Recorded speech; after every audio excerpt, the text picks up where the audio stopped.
Hello friends, welcome to Honey GS Academy. 10th January daily current affairs with GS points.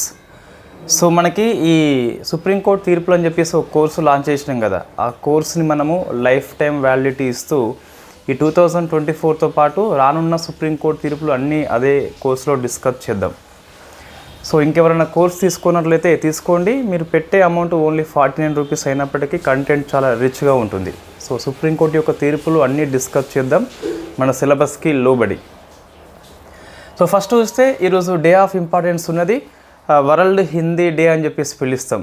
September 14 Hindi Divas వేరు, ఈ జనవరి 10 world Hindi day వేరు. So theme ఏంటి అంటే a global voice of unity అని చెప్పేసి తీసుకోవడం జరిగింది. అంటే ఈ హిందీ అనేది జాతీయ ఐక్యత కోసం అని చెప్పేసి పనిచేస్తుందట, అది మనం థీమ్ తీసుకున్నాము. నెక్స్ట్ అండి, so polity very famous case మనకి వార్తల్లో వచ్చింది. So Tejinder Pal Singh versus state of Rajasthan. So ఇది వెరీ వెరీ ఫేమస్ కేసు అండి. ఈ భారతీయ న్యాయ సంహిత అమల్లోకి వచ్చినాక అందులో ఉన్న సెక్షన్ మీద ఇది ఫస్ట్ కేసుగా మనం తీసుకోవచ్చు. అంటే ఇక్కడ ఒక హైకోర్టు వ్యాఖ్యానం చేసింది, రాజస్థాన్ హైకోర్టు తీర్పు చెప్పింది. అయినప్పటికీ వెరీ ఫేమస్ కేసు. అన్నిసార్లు సుప్రీంకోర్టు కేసులే రావాలని చెప్పేసి రూల్ అక్కడ ఏమీ లేదు. కొన్ని సంచలనమైన తీర్పులు హైకోర్టు కూడా చెప్తుంది. సో అటువంటి సిలబస్లో మనకి ఉంటుంది కాబట్టి అప్డేట్ చేసుకోవాలి. సో తేజేంద్ర పాల్ సింగ్ అని చెప్పేసి వెరీ ఫేమస్ పర్సనాలిటీ రాజస్థాన్ లోపల. సో కేసు ఏంటని చెప్పేసి చూస్తే భారతీయ న్యాయ సంహిత సెక్షన్ నెంబరు 152 కింద కేసు నమోదు చేసిండు. ఈ సెక్షన్ ఏమని చెప్తుంది, ఫస్ట్ రాజస్థాన్ హైకోర్టు ఏమని చెప్పింది, ఇది ఇండియా యొక్క సావర్నిటీ కావచ్చు, యూనిటీ కావచ్చు, లేదా ఇంటెగ్రిటీ కావచ్చు, వీటికి ఎవరైనా నష్టం వాటిల్లింప చేస్తే, అంటే దానికి ఇబ్బంది కలిగించేలా చేస్తే వాళ్ళను శిక్షకు గురి చేస్తారు అన్నట్టు. సో ఇక్కడ చూస్తే భారతీయ సార్వభౌమత్వము, ఐక్యత, సమగ్రత అని చెప్పేసి ఈ పదాలకి అంటే ఏ చర్యలు వీటి కిందికి వస్తాయని చెప్పేసి చట్టం చెప్పలేదు. ఏమంటున్నా, భారతీయ సార్వభౌమత్వం కావచ్చు, ఐక్యత కావచ్చు, సమగ్రత కావచ్చు, దీనికి భంగం వాటిల్తే గిట్ట చర్యలు చేస్తే వాళ్ళని శిక్షకు గురి చేస్తారు కదా, యాజ్ పర్ సెక్షన్ నెంబర్ 152 భారతీయ న్యాయ సంహిత. అయితే ఏ చర్యలు అని చెప్పేసి నిర్వచనం లేదు. రాజస్థాన్ హైకోర్టు అదే ఉంటుంది. మీరు ఒక చట్టం తీసుకొచ్చినప్పుడు మస్ట్ డిఫైన్డ్, సో మనకి సూత్రం ఒకటి ఉంటుందండి, లా మస్ట్ బి డిఫైన్డ్, చట్టం నిర్వచింపబడి ఉండాలి, అప్పుడే మనము దుర్వినియోగం చేయకుండా ఉంటుంది. ఇక్కడ మనకు ఇవన్నీ బ్రాడ్ వర్డ్స్, ఇవి ఏది సావర్నిటీ కిందికి వస్తుంది, అంటే ఏది ఉల్లంఘన కిందికి వస్తుంది అని చెప్పేసి ఆ చర్యల పేర్లు వాళ్ళు మెన్షన్ చేయలేదు కాబట్టి సో 152 దుర్వినియోగం అవుతుందని చెప్పేసి రాజస్థాన్ హైకోర్టు చెప్పింది. మనకు ఇండియన్ పీనల్ కోడ్ ఐపీసీ ఉన్నప్పుడు సెక్షన్ నెంబర్ 124A అని చెప్పేసి ఉండే, సెడిషన్ లా అని చెప్పేసి పిలుస్తాం, రాజద్రోహం అని చెప్పేసి పిలుస్తాం. దీన్ని ఇప్పుడు ప్రజెంట్ తొలగించారు. సో 124A యొక్క ప్రాక్సీగా 152 మారద్దు అని చెప్పేసి రాజస్థాన్ హైకోర్టు వ్యాఖ్యానం చేసింది. సో ప్రాక్సీ అంటే మనకు అర్థం ఏమొస్తుంది అంటే దీనికి బదులుగా ఇదే అని చెప్పేసి వస్తుంది. సో మనకు ప్రాక్సీ ఓటింగ్ అని చెప్పేసి మనకి ఓటింగ్ మెథడ్లో అదొక ఓటింగ్ అండి. ఐపీసీ 124A సెక్షన్ యొక్క ప్రాక్సీ నిబంధనగా బిఎన్ఎస్ 152 మారద్దు. మనం దీన్ని రద్దు చేసుకున్నాం ఆల్రెడీ. సో దీన్ని మరొక రూపంలో తీసుకురావద్దని చెప్పేసి రాజస్థాన్ హైకోర్టు ప్రభుత్వానికి చెప్పడం జరిగింది. సో ఇతను ఆ ప్రభుత్వానికి వ్యతిరేకంగా కొన్ని వ్యాఖ్యలు చేస్తాడు. అందుకు రాజస్థాన్ పోలీసులు లోపల వేస్తే రాజస్థాన్ హైకోర్టు బయటకు తీసుకొచ్చింది. So very famous case. ఈ భారతీయ న్యాయ సంహిత అమల్లోకి వచ్చినాక ఇది ఫస్ట్ కేసుగా మనం తీసుకోవచ్చు. సెక్షన్ నెంబర్ 152 గుర్తుపెట్టుకోవాలి. ఇండియన్ సావర్నిటీ, యూనిటీ, ఇంటెగ్రిటీకి ఇబ్బంది కలిగిస్తే వాళ్ళకి సో నేరంగా తీసుకుంటాము. సో ఏ చర్యలు అని చెప్పేసి అది డిఫైన్ చేయలేదు. సో ఇది మీరు ఆన్సర్ చేయండి. భారతీయ న్యాయ సంహిత ఎప్పటి నుంచి అమల్లోకి వచ్చింది? సో ఫస్ట్ మనకి పాలిటీ ఆర్టికల్ అయిపోయిందండి. Next economy very famous. So UNO India జీడిపిని అంచనా వేయడం జరిగింది కాబట్టి గుర్తుపెట్టుకోవాలి. ఈ రిపోర్ట్ పేరు వరల్డ్ ఎకనామిక్ సిచ్యువేషన్ ప్రాస్పెక్ట్ అని చెప్పేసి పిలుస్తాం. ఇది రిపోర్ట్ పేరు అండి, వరల్డ్ ఎకనామిక్ సిచ్యువేషన్ ప్రాస్పెక్ట్. కొన్నిసార్లు ఈ రిపోర్ట్ పేరు ఇచ్చి కింద యుఎన్ఓ కావచ్చు, లేదా WTO కావచ్చు, లేకుంటే వరల్డ్ బ్యాంక్ కావచ్చు, IMF అని చెప్పేసి ఇట్లా ఇస్తున్నారు కొన్నిసార్లు మనకి. కరెంట్ అఫైర్స్ లోపల. So world economic situation prospect అనే రిపోర్ట్ని యుఎన్ఓ ఇచ్చింది. దీని ప్రకారం చూస్తే ఇండియా జీడిపి వచ్చేసి 2025 ఇయర్లో వీళ్ళు ఇయర్ బేస్గా ఇస్తారు 6.6గా పేర్కొన్నది. 2026లో 6.7గా పేర్కొన్నది. సో మనకి ప్రశ్న వస్తుంది కంపల్సరీ. అదే మన ఇన్ఫ్లేషన్ని 2025 ఇయర్లో ఇన్ఫ్లేషన్ని ద్రవ్యోల్బణాన్ని 4.3గా పేర్కొన్నది. అనగా మన ఆర్బీఐ యొక్క పరిమితి లోబడే ఉన్నది. ఆర్బీఐ యొక్క టార్గెట్ ఎంత మనకు? సో 4 ఉండాలి +or -2 ఓకే, అంటే 2 to 6 ఉండొచ్చు కదా, మనం డిస్కస్ చేసినాం number of times monetary policy committee లోపల. సో 4 +or -2 అని చెప్పేసి చెప్పింది ఎవరు? గవర్నమెంట్ ఆఫ్ ఇండియా ఆర్బీఐని కన్సల్ట్ అయ్యి చెప్తుంది. అంతా ఉంచేలా రెస్పాన్సిబిలిటీ ఇవ్వాలంటే ఆర్బీఐ యొక్క మానిటరీ పాలసీ కమిటీది. మనం ఎకనామిక్ కోర్స్ని సో రేపు మీకు ఆఫర్ పెడుతున్నాము. ఇది 999 కోర్స్ని 499కి మనము సో రేపు లేదా ఎల్లుండి 12th and 13th 2 days offer కింద ఇస్తున్నాము.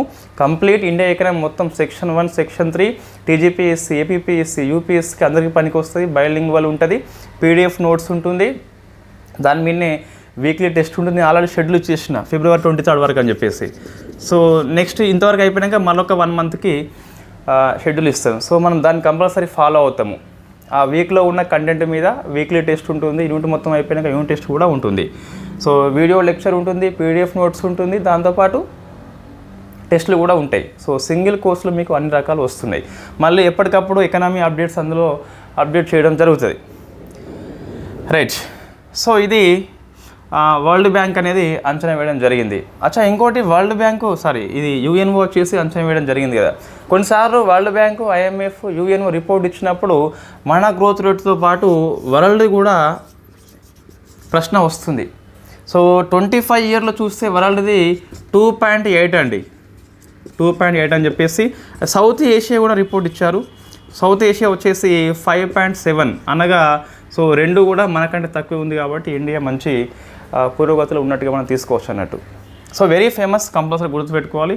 25 ఇయర్లో ఇండియా జీడిపి 6.6 అయితే 26లో 6.7 అని చెప్పేసి చూసుకుంటాం. అదే వరల్డ్ జీడిపి 25 ఇయర్లో 2.8, సౌత్ ఏషియా 5.7. మన ద్రవ్యోల్బణం 25 ఇయర్లో 4.3గా తీసుకున్నది. ఆర్బీఐ యొక్క లక్ష్యానికి మించకుండానే ఈ రిపోర్ట్ ఇవ్వడం జరిగింది. సో ఇది కంప్లీట్గా ఎకనమీ. ఇంకొకటి మనకి ఎకనమీ ఆర్టికల్ ఉన్నది. సో నీతి ఆయోగ్ ప్రోగ్రామ్స్ కొన్నిసార్లు ఎగ్జామ్లో మనకి ఫ్రీక్వెంట్లీగా వస్తాయి. మనం ఎప్పుడు అప్డేట్ చేస్తూనే ఉండాలి, ఎకనమీ ఎప్పుడు అప్డేట్ చేసుకుంటూనే ఉండాలి.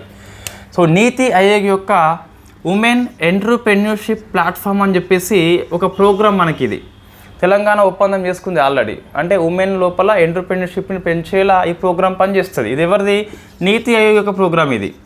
సో ఇది ప్లస్ న్యూ షాప్ అని చెప్పేసి ఒక సంస్థ అండి. ఇవి 2 కలిపి ఒక ప్రోగ్రామ్ లాంచ్ చేస్తున్నాయి. ఈ రిటైల్ రంగం లోపల మహిళా పారిశ్రామికవేత్తలకు ఎంపవర్మెంట్ కోసం అని చెప్పేసి ఒక ప్రోగ్రామ్ లాంచ్ చేసినాయి. ఆ ప్రోగ్రామ్ పేరు మనకు ఎంపవర్మెంట్ ఆఫ్ ఉమెన్ హర్ అని చెప్పేసి పిలుస్తాం. ఇది ప్రోగ్రామ్ పేరు అండి, ఒక ఇనిషియేటివ్ పేరు. సో ఇది ఎంపవర్మెంట్ ఆఫ్ ఉమెన్ హర్ అని చెప్పేసి పిలుస్తాం. ఎవరి ప్రోగ్రామ్ ఇది? నీతి ఆయోగ్ యొక్క ఉమెన్ ఎంటర్‌ప్రెన్యూర్‌షిప్ ప్లాట్ఫామ్ మరియు న్యూ షాప్ అనే ఒక ప్రైవేట్ సంస్థ యొక్క ఉమ్మడి కార్యక్రమం పేరే ఎంపవర్మెంట్ ఆఫ్ ఉమెన్ హర్ అని చెప్పేసి పిలుస్తాం. ఒక ఇనిషియేటివ్ అన్నట్టు ఇది. రిటైల్ సెక్టార్ లోపల మహిళా పారిశ్రామికవేత్తల యొక్క ఎంపవర్మెంట్ కోసం అని చెప్పేసి ఇది పనిచేస్తుంది. సో మనకు 2 ఎకనామీ ఆర్టికల్స్ ఉన్నాయి కదా, 2 కూడా ఫేమస్. ఒకటేమో యుఎన్ఓ యొక్క world economic situation prospect report అయితే, దాంతోపాటు నీతి ఆయోగ్ యొక్క ఉమెన్ ఎంటర్‌ప్రెన్యూర్‌షిప్ ప్లాట్ఫామ్ అని చెప్పేసి దాని యొక్క ఒప్పందం కూడా very famous. Next science and technology others. ఇది ఏబీపీఎస్ గ్రూప్ 2 వాళ్ళ సిలబస్లో ఉన్నది, టీజీపీఎస్ వాళ్ళకు కూడా ఉన్నట్టే. సో ఏంటి? జీనోమ్ ప్రాజెక్ట్ అని చెప్పేసి ఇండియా విజయవంతంగా పూర్తి చేసింది. మన పిఎం మోడీ గారు ఈ ప్రాజెక్ట్ యొక్క నిర్వాహక సంస్థలకి కంగ్రాట్స్ చెప్పడం జరిగింది పిఐబి వేదికగా. సో ఇది వెరీ ఫేమస్ అండి, genome project. So first genome అంటే ఏం లేదు, డిఎన్ఏ యొక్క సమాచారము. మనకు మొత్తము క్రోమోజోమ్స్ 23 జాతులు ఉంటాయి కదా, ఈ వాట్సన్ అండ్ క్రిక్ అని చెప్పేసి డిఎన్ఏ సృష్టికర్తలు. సో ఈ మన భారతదేశంలో ఉన్న 99 రకాల జన సమూహాల నుంచి ఇదే మనకు హిందూ పేపర్లో 83 అని చెప్పేసి ఇచ్చాడు నిన్న, బట్ తప్పు, అది 99 కరెక్టు. ఇక్కడ నుంచి 10,000 మంది యొక్క డిఎన్ఏ సేకరించి ఒక దగ్గర భద్రపరిచారు. అదే మనకి జీనోమ్ ప్రాజెక్ట్ అని చెప్పేసి పిలుస్తాం. ఇండియా యొక్క డిఎన్ఏ డాటా బ్యాంక్ యొక్క మరొక పేరే జీనోమ్ ప్రాజెక్ట్ అని చెప్పేసి పిలుస్తాం. దీన్ని ఎవరు రూపొందించారు అంటే డిపార్ట్మెంట్ ఆఫ్ బయోటెక్నాలజీ, దాంతోపాటు ఈ బెంగళూరులో ఉన్న ఇండియన్ ఇన్స్టిట్యూషన్ ఆఫ్ సైన్స్ అని చెప్పేసి వీరు ఇరువురు సంయుక్తంగా ఈ ప్రాజెక్ట్ని రూపొందించారు. ఆ డిఎన్ఏ సేకరించి ఎంతమంది? 10,000 మంది. ఎన్ని సమూహాలు? 99 సమూహాలు. సో ఇక్కడ భద్రపరిచారని చెప్పేసి చూస్తే హర్యానాలో ఉన్న ఫరీదాబాద్ ప్రాంతం లోపల ఇండియన్ బయాలజికల్ డాటా సెంటర్లో భద్రపరిచారు. వెరీ ఫేమస్ క్వశ్చన్ అండి. జీనోమ్ ప్రాజెక్ట్ని విజయవంతంగా పూర్తి చేయడం జరిగింది. దీన్ని వాస్తవంగా 2000 లోపల స్టార్ట్ చేయడం జరిగిందండి. ఎవరు? ఈ డిపార్ట్మెంట్ 2020 లోపల దీన్ని స్టార్ట్ చేయడం జరిగింది. డిపార్ట్మెంట్ ఆఫ్ బయోటెక్నాలజీ ఉన్న Indian institution of science Bengaluru అని చెప్పేసి స్టార్ట్ చేయడం జరిగింది. సో మొత్తం మీద 10,000 మంది డిఎన్ఏ డాటా బ్యాంక్ ఎక్కడ ఉందని చెప్పేసి చూస్తే ఫరీదాబాద్లో ఉన్న ఇండియన్ బయాలజికల్ డాటా సెంటర్ లోపల ఇవ్వడం జరిగింది. నెక్స్ట్ ఇంకోటి మనకు ఈ రాబందులు ఏవైతే ఉన్నాయో సో అవి అంతరించిపోతున్నాయి కదా. ముఖ్యంగా మనము ఈ పెయిన్ కిల్లర్స్ తీసుకుంటాం కదా, ఆ పెయిన్ కిల్లర్స్ తీసుకున్నప్పుడు మనల్ని రాబందులు తింటుంది కదా. సో అప్పుడు రాబందులు జీర్ణశయము, మూత్రపిండాలు వైఫల్యం అవి చనిపోతున్నాయట. అటువంటి ఒక మందుని బ్యాన్ చేయడం జరిగింది డ్రగ్స్ అండ్ కాస్మోటిక్ యాక్ట్ 1940 ప్రకారము. సో ఆ మందు పేరు మనకి నిమేసులైడ్ అని చెప్పేసి పిలుస్తాం. ఇది ఒక పెయిన్ కిల్లర్, నొప్పి మందు అండి. సో దీన్ని మనం బ్యాన్ చేసినాం కాబట్టి ఇటీవల వార్తల్లో కనిపించిన ఈ నిమేసులైడ్ అని చెప్పేసి ఏంటి అని అడగవచ్చు. ఒక పెయిన్ కిల్లరు, రాబందులకు ఆరోగ్యానికి హానికరం కాబట్టి ఈ డ్రగ్స్ అండ్ కాస్మోటిక్ యాక్ట్ 1940 ప్రకారం దీన్ని బ్యాన్ చేయడం జరిగింది. ఇవి రెండు సైన్స్ అండ్ టెక్నాలజీ అదర్స్ కిందికి వస్తుంది. సో మీరు ఏపీపీఎస్సీ వాళ్ళు, గ్రూప్ 2 వాళ్ళు ఇంకా స్కిప్ చేయవచ్చు, మిగతా వాళ్ళు అయితే కంటిన్యూ చేయవచ్చు. ఏపీపీఎస్సీ మిగతా ఎగ్జామ్స్ కావచ్చు, టీజీపీఎస్సీ కావచ్చు. సో May 1 నుంచి కొత్త నోటిఫికేషన్లు వస్తున్నాయి కాబట్టి సో ఫస్ట్ది గ్రూప్ 1 ప్రిలిమ్స్ మేబీ ఫస్ట్ది రావచ్చు, నెక్స్ట్ గ్రూప్ 2 రావచ్చు మనకి. మిగతా ఎస్ఐపీసీ కూడా ఫస్ట్ వచ్చేటట్టు ఉన్నాయి కాబట్టి కొంచెం జనవరి మాసం నుంచే ఫోకస్ చేయండి. రైట్. జాగ్రఫీ కరెంట్ అఫైర్స్ మనకి వార్తల్లో ఉంది. జెడ్ మోర్ ఇది సొరంగం అని చెప్పేసి పిలుస్తాం. 13 జనవరిన పిఎం మోడీ గారు స్టార్ట్ చేయబోతున్నాడు. ఆ రోజు డిస్కస్ చేద్దాం, బట్ మనకి పేపర్లో వచ్చింది, ఒకసారి చూద్దాం ఒకసారి. ఏంటి జెడ్ మోర్ సొరంగం అని చెప్పేసి అంటే ఇది ఈ కాశ్మీర్ను ఉన్న లడఖ్ని ఏడాది పొడవునా కలుపుతుంది. మనకు మంచు ప్రాంతము ఇది. శీతాకాలం లోపల కొన్ని ప్రాంతాలకు మనం పోలేము. So all weather connectivity road పేరే జెడ్ మోర్ అని చెప్పేసి పిలుస్తాం. జెడ్ ఆకారంలో ఉంటుంది కాబట్టి ఆ పేరు రావడం జరిగింది. సో ముఖ్యంగా మనకి లడఖ్ ప్రాంతానికి పోవడము అత్యవసరము ఈ చైనా దృష్ట్యా. సో సైనికులను తీసుకుపోతాం, ఇంకా మనకి గన్స్ లాంటివి తీసుకుపోవచ్చు కాబట్టి ఇది మంచి ఒక స్ట్రాటజిక్ ప్రాజెక్ట్ అని చెప్పేసి చెప్పొచ్చు. బట్ మనకి 13th నాడు స్టార్ట్ చేస్తుండే, ఆ రోజు ఇంకా ఎక్కువ డిస్కస్ చేద్దాం. ఇది 2 lanes కలిగి ఉంటుంది. కాశ్మీర్లో ఉన్నది. పొడవు 6.5 km అని చెప్పేసి ఉన్నది. దీంట్లో నో టోల్ ట్యాక్స్ అని చెప్పేసి ఒక ఫ్రీ రూల్ ఇవ్వడం జరిగింది. నెక్స్ట్ అవార్డ్స్ అండి. సో అవార్డ్స్ చూస్తే మనకి సెకండ్ది ఎయిర్పోర్ట్ కౌన్సిల్ ఇంటర్నేషనల్ నుంచి 5 level సర్టిఫికేట్ పొందిన భారతదేశంలో మొట్టమొదటి ఎయిర్పోర్ట్ అడగవచ్చు. ఏంటి మనకి ఎయిర్పోర్ట్ కౌన్సిల్ ఇంటర్నేషనల్ నుంచి 5 level సర్టిఫికేట్ వచ్చింది. ఎవరు అంటే సో ఛత్రపతి శివాజీ మహారాజ్ ఎయిర్పోర్ట్ అని చెప్పేసి ఇది మహారాష్ట్ర లోపల ఉంటుంది. సో మహారాష్ట్ర లోపల ఉన్న శివాజీ ఎయిర్పోర్ట్కి రావడం జరిగింది. సో కంపల్సరీ గుర్తుపెట్టుకోవాలి, ఇండియాలో ఫస్ట్ది కాబట్టి. నెక్స్ట్ సమ్మిట్ అండి. సో ప్రవాసీ భారతీయ దివాస్ మనము గత 2 days నుంచి డిస్కస్ చేస్తున్నాం. ప్రవాసీ భారతీయ దివాస్ సమ్మిట్ అని చెప్పేసి జరిగింది కదా. సో జనవరి 8th నుంచి 10th వరకు జరిగింది. నిన్న అయిపోయింది మనకు. సో ఇక్కడ ఇది జరిగింది ఎక్కడ అంటే భువనేశ్వర్లో జరిగింది. సో ఫస్ట్ మనకి 2003లో జరిగింది. 2017 నుంచి ఇది ద్వైవార్షికము, అనగా 2 ఏళ్లకు ఒకసారి కండక్ట్ చేస్తున్నాము. ఈసారి 18th ఎడిషన్ని భువనేశ్వర్ హోస్ట్ చేసింది. థీమ్ ఏంటి అంటే డయాస్పోరా. సో డయాస్పోరా అంటే మన వాళ్ళు ప్రపంచవ్యాప్తంగా విస్తరించున్నారు. Diaspora contribution, so contribution to Viksit Bharat. ఈ వికసిత్ భారత్కి డయాస్పోరా కంట్రిబ్యూషన్ ఏంటని చెప్పి ఇక్కడ డిస్కస్ చేయడం జరిగింది. నెక్స్ట్ దీనికి ఒక ముఖ్య అతిథి వస్తారన్నట్టు. ఈసారి ట్రినిడాడ్ టోబాగో అధ్యక్షురాలు క్రిస్టిన్ కార్లా వచ్చింది. సో క్రిస్టిన్ కార్లా అని చెప్పేసి వచ్చింది. ట్రినిడాడ్ అండ్ టొబాగో అధ్యక్షురాలు క్రిస్టిన్ కార్లా వచ్చింది. ప్రవాసీ సమ్మాన్ అవార్డ్స్ అని చెప్పేసి ఇస్తారు. ఈసారి 24 కంట్రీస్ నుంచి 27 మెంబర్స్కి అవార్డు ఇచ్చారు. మరి మనం ఏం చేయాలి? సో పిఐబి న్యూస్లో మీకైతే డాక్యుమెంట్ ఇవ్వడం జరిగింది, మొత్తం మెంబర్స్ ఇచ్చారు. యాజ్ ఏ ఆస్పిరెంట్గా మనకు సాధ్యం అవుతుందా? ఏముందండి, ఇప్పుడు నేను మామూలుగా 27 పేర్లు ఇక్కడ రాసి చూసి చెప్పలేమా? చెప్పవచ్చు. బట్ ఆస్పిరెంట్ కోణంలో చూస్తే చాలా బర్డెన్ అవుతుంది. సబ్జెక్ట్ కరెంట్ అఫైర్స్ డెప్త్ కాదు, ఫుల్ డెప్త్ నేర్చుకోండి, రిఫరెన్స్ ఎక్కువ ఉపయోగించుకోండి. బట్ మనకి ఇటువంటి అవార్డ్స్ లాంటివి పెద్దగా అవసరం లేదండి. ఇది సాధ్యం కూడా కాదు. మనకు 27 మంది మనం గుర్తుపెట్టుకోలేము. సార్ ఈరోజు గుర్తుంటుంది, ఎగ్జామ్ ఎప్పుడు అక్టోబర్ నవంబర్లో ఉంటే ఇంకా ఎగిరిపోతుంది. కాబట్టి అంత అవసరం లేదు. బట్ వీళ్ళ కోసం అని చెప్పేసి, ఈ ప్రవాసీ భారతీయుల కోసం చెప్పేసి ఒక రైల్ని మనము భువనేశ్వర్లో స్టార్ట్ చేసుకున్నాం. ఒక రైల్ని భువనేశ్వర్లో స్టార్ట్ చేసుకున్నాం అన్నట్టు. సో ఇక్కడ వాళ్ళకు ఇండియా మొత్తం చూపెడతారు. ఈ రైలు లోపల 45 నుంచి 65 ఏజ్ ఉన్న వాళ్ళకు మాత్రమే ఎలిజిబిలిటీ ఉన్నది. ప్రవాస భారతీయులై ఉండాలి, 45 నుంచి 65 ఏజ్ ఉండాలి. వాళ్ళ కోసం ఒక విలాసవంతమైన రైలుని రూపొందించారు. అది మనకి వార్తల్లో అయితే ఉన్నది. నెక్స్ట్ ఫేమస్ రిపోర్ట్ వచ్చిందండి, హెన్లీ పాస్పోర్ట్ రిపోర్ట్ అండి. సో 4th ఇక్కడ రాద్దాం మలపకుండా. So Henley passport report very very famous. ఇది పాస్పోర్ట్లో మనకి నెంబర్ ఆఫ్ టైమ్స్ ప్రీవియస్ ఎగ్జామ్లో ప్రశ్న వచ్చింది. 25 రిపోర్ట్ అండి ఇది. హెన్లీ అండ్ పార్ట్నర్ అని చెప్పేసి ఒక లండన్ సంస్థ ఇస్తుంది. ఇంటర్నేషనల్ ఎయిర్పోర్ట్ యొక్క డాటాను ఉపయోగించుకునే ఇది ఇస్తుంది అన్నట్టు రిపోర్ట్ని. So first rank goes to Singapore అండి, second rank goes to Japan. సరిపోతుంది, ఇంకా ఎక్కువ అవసరం లేదు.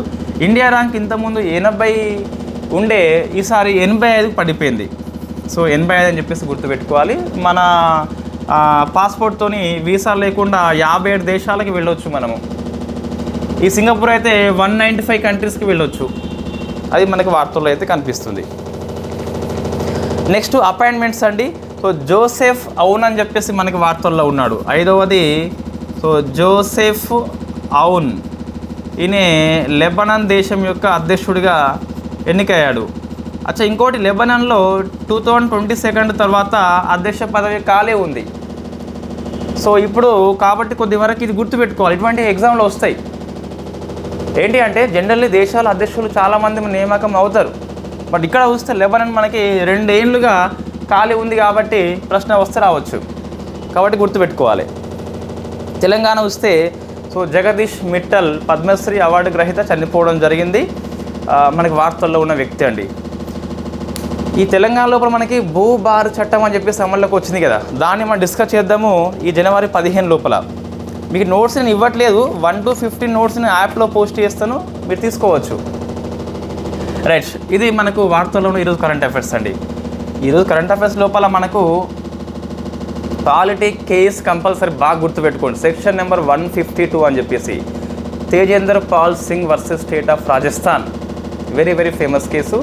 భారతీయ న్యాయ సంహిత అమల్లోకి వచ్చినాక అది ఫస్ట్ కేసు, కోర్టులు వ్యాఖ్యానించిన ఫస్ట్ కేసు. ఎకనామీ యుఎన్ఓ మనకి వరల్డ్ ఎకనామిక్ సిచ్యువేషన్ ప్రాస్పెక్ట్ అని చెప్పేసి రిపోర్ట్ ఇచ్చింది. ఇండియా జీడిపి ఎంత, వరల్డ్ జీడిపి ఎంత, సౌత్ ఏషియా ఎంత, అట్లా గుర్తుపెట్టుకోవాలి. తర్వాత నీతి ఆయోగ్ యొక్క ఉమెన్ ఎంటర్‌ప్రెన్యూర్‌షిప్ ప్లాట్ఫామ్ అని చెప్పేసి ఒక ఒప్పందం చేసుకున్నది. ఒప్పందం ఎవరితోని, ఎందుకోసం అని చెప్పేసి. జాగ్రఫీ మనకు science and technology genome project మనకి వార్తల్లో ఉంది. ఎవరు రూపొందించారు, ఆ డాటాని ఎక్కడ భద్రపరుస్తున్నారు, ఫరీదాబాద్ గుర్తుపెట్టుకోవాలి. Indian biological data centre.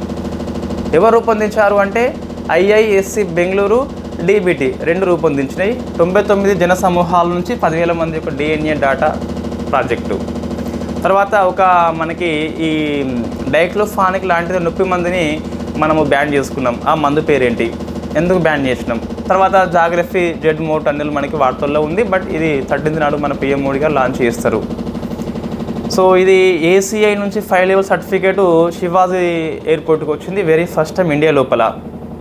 ఇది సబ్మిట్ మనకి, ఇదేమో రిపోర్ట్, ఇదేమో నియామకము. సో ఇవి మన current affairs. Thank you very much. So ఎకనామీని తీసుకునే ప్రయత్నం చేయండి.